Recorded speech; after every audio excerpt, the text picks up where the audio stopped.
नमस्कार, India news देख रहे हैं आप और मैं हूं आपके साथ सीमा चौधरी। तो चुनाव का रण पूरी तरह से तैयार है और इसी बीच एक बड़ी खबर आपको बता दें तो इस वक्त ये बड़ी खबर सामने आ रही है। अहम खबर, यूपी में 9 विधानसभा सीटों पर उपचुनाव कल होने हैं। इस वक्त की बड़ी खबर आपको बता दें, जहां 20 नवंबर को सुबह 7 बजे वोट डाले जाएंगे।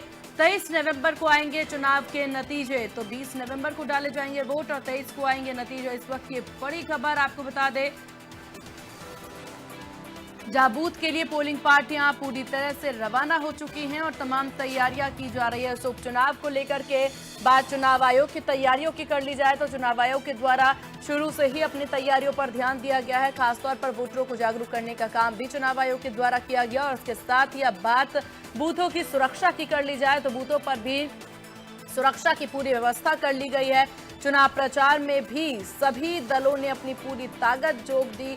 जिस तरीके से बात यहां पर भाजपा की जाए, सपा की जाए और सपा के साथ लड़ रही कांग्रेस की जाए, तो हर किसी के द्वारा उपचुनाव की तैयारियां देखने को मिली। यहां पर जिक्र बसपा को लेकर के अगर करें तो देखिए, बसपा के द्वारा ये हमेशा से उनका रूल था कि वो उपचुनावों में अपने प्रत्याशी नहीं उतारते, लेकिन इस बार की तस्वीरें कुछ अलग देखने को मिली, जहां बसपा भी उपचुनाव में पूरी तैयारियां करती नजर आई। पूरी तैयारी झोंकती बसपा सुप्रीमो मायावती खुद नजर आई और इस सब के साथ ही अब जगह जगह से जाकर के चुनाव प्रचार भी करते दिखे।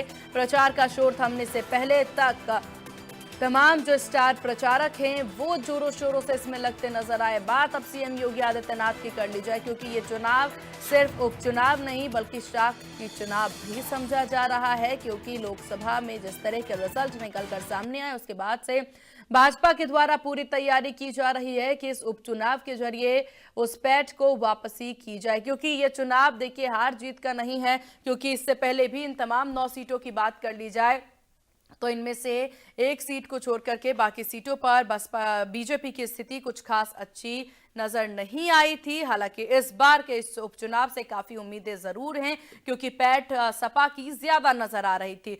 चुनाव का इंतजार सभी को, रिजल्ट का इंतजार सभी को और रन की ये पूरी तैयारी जो है वो देखने को मिल रही है। जहां इस बार समीकरण कुछ ज्यादा बदलाव वाले जरूर नजर आ सकते हैं, ऐसा जानकारों के द्वारा कहना। तो ये उपचुनाव काफी दिलचस्प उपचुनाव रहने वाला है और इस बार उत्तर प्रदेश पर सभी की निगाहें टिकी हुई हैं। देखिए, अमूमन अक्सर हमें देखने को मिलता है कि सबकी निगाहें हमेशा यूपी की तरफ होता है, क्योंकि यूपी सबसे बड़ा राज्य माना जाता है वोटरों के हिसाब से, यानी आबादी के हिसाब से। इसमें सबसे ज्यादा डिस्ट्रिक्ट भी है, जिस वजह से सबकी निगाहें इस पर टिकी होती है। उत्तर प्रदेश के चुनाव को केंद्र के चुनाव की तरह ही काफी ज्यादा महत्व भी दिया जाता है और सबसे बड़ी बात, केंद्र में सत्ता पर कौन बैठेगा ये भी उत्तर प्रदेश से ज्यादा डिसाइड हो जाता है और इसी वजह से सबकी निगाहें यूपी पर हमेशा ही रहती है। इसलिए ये उपचुनाव भी खुद में खास है।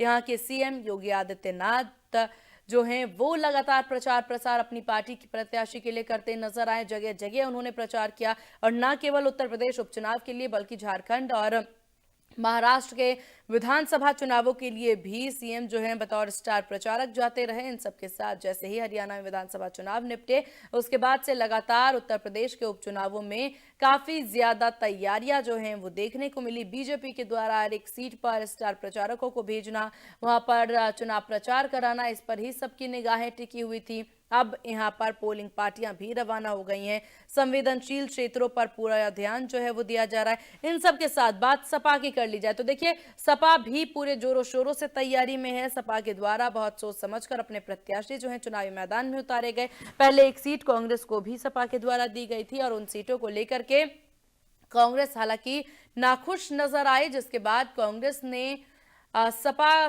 को सपोर्ट करने का मन बनाया। सपा प्रत्याशी को ही अब सपोर्ट करने की बात कही गई।